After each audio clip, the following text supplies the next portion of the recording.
Hi, and welcome to this episode of John's Model Kit Review. In today's classic kit review, we're taking a look at Tamiya's 1/48 scale Mitsubishi A6M3 Zero fighter. And this version of the Zero was called the Hamp. This kit was released in 1982, and it is Tamiya kit number MA-125. In this classic kit review, we're going to be taking a look at the built-up kit. We're also going to be taking a look at the interior detail on the kit. We'll take a look at the instructions and the build sequence and go through that. We'll also take a look at the clear parts that are included in the kit and the surface detailing on the kit.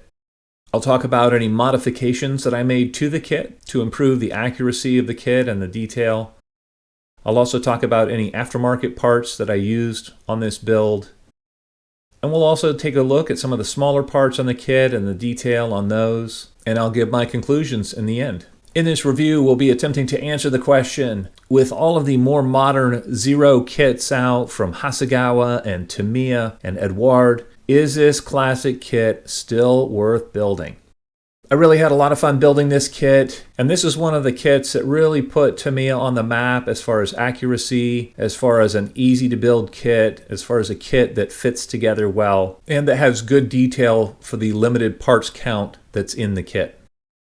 Taking a look at the kit instructions, step one is assembling the interior and the interior detail. This kit is kind of cool in that on the left-hand side of the instructions, you have steps that you can take to enhance the detail on the kit. And if we look at the kit interior, even though it has a decal-only instrument panel, it actually doesn't look too bad. And I did a couple of things like adding a throttle lever. I also added cocking mechanisms to the back of the machine guns in the cockpit. I drilled out the lightening holes in the seat, and I added an Eduard photo etch seat belt as well. Moving on, step two is closing up the fuselage halves and installing the cockpit interior into them. Step three is assembling the upper wings to the lower wings. I deviated from the instructions in this step by gluing the upper wings to the fuselage halves first in order to get a very tidy wing to fuselage joint. Step four is assembling the engine, and on the left there are some detail steps as far as adding detail to what's there to improve the kit. What I ended up doing was replacing part A2 with a similar part from a Hasegawa Zero, which included not only the oil ring but the push rods. And you can see that just barely through the engine cowl. Step five is attaching the tail planes and the wing to the fuselage and adding the motor to the front of the fuselage.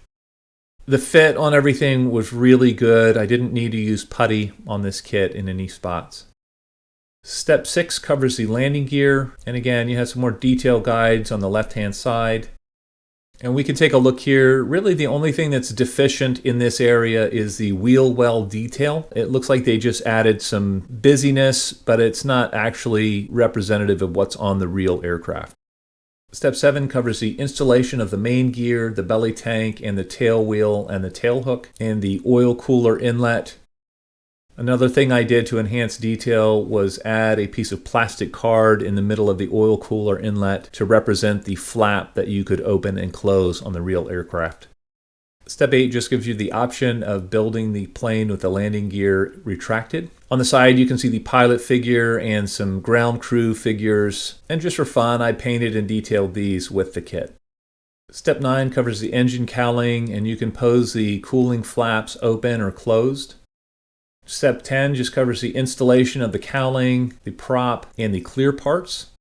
One of the known accuracy issues with this kit is the clear parts just behind the pilot's seat, and they're too narrow in width. They should be just about the same width as the cockpit canopy, but in order to be able to pose the canopy in the open position where it actually sits down as it should, they have narrowed these parts. So this kit can only accurately be displayed with the cockpit canopy open. The clear parts themselves are of good quality, they are transparent, and they allow you to see some of the detail that's in the interior. Moving on to the painting and marking guide, there are 4 options in this kit. I went with the second marking option, and that is an aircraft from the Tinian Fighter Group in Buna, east of New Guinea, between 1942 and 1943. I used the kit decals for this one. The colors are a bit vibrant. The red on the Hinamaroos, which is the national insignia, are a little bit on the orangey side. And aside from that, the prominent do not step warning rectangles on the wings were not included in the kit decals. I had to make those up using some spare red decal sheet. The decals behaved decently. I didn't have any problems with silvering, and they look good on the finished kit. I used Polyscale's acrylic Imperial Japanese Navy Gray for the exterior of this kit. If I had to do this kit again, I would add a few drops of brown to the color and make it more of a cement color. I think the Polyscale Imperial Japanese Navy Gray is a later shade and not the earlier tan gray that the early Zeros were painted. The surface detailing on this kit is very fine. It's a mix of engraved and raised detail. There is some rivet detail in places, although this is certainly not extensive. With my weathering techniques, I tried to dirty the airframe where people would be walking, and for most of the weathering, I used pastels applied with a closely cropped paintbrush. Another thing I did on this kit to enhance detail was to cut out the wingtip landing lights, which are molded in solid plastic, and I replaced those with some landing lights from a Hasegawa Zero. Overall, I had a really enjoyable time building this kit. If you only build the latest and greatest, I would say get yourself a new Tamiya Zero or a new Eduard Zero. Those are currently the state-of-the-art in 1/48 scale Zero kits. However, if you're new to the hobby or re-entering the hobby after a break, these kits really are fun. They have a low parts count, they result in a nice looking finished model, the fit on them is excellent, and they will really let you practice your building, painting, and weathering skills. The few minor modifications that I made to this kit really enhance the detail on it, and it still looks nice even next to the more modern kits. Well, I'd love to know what you guys think. If any of you have built Tamiya's classic Zero kit, please feel free to comment in the comment section below. As always, I hope you found this video entertaining and informative, and until next time, model on.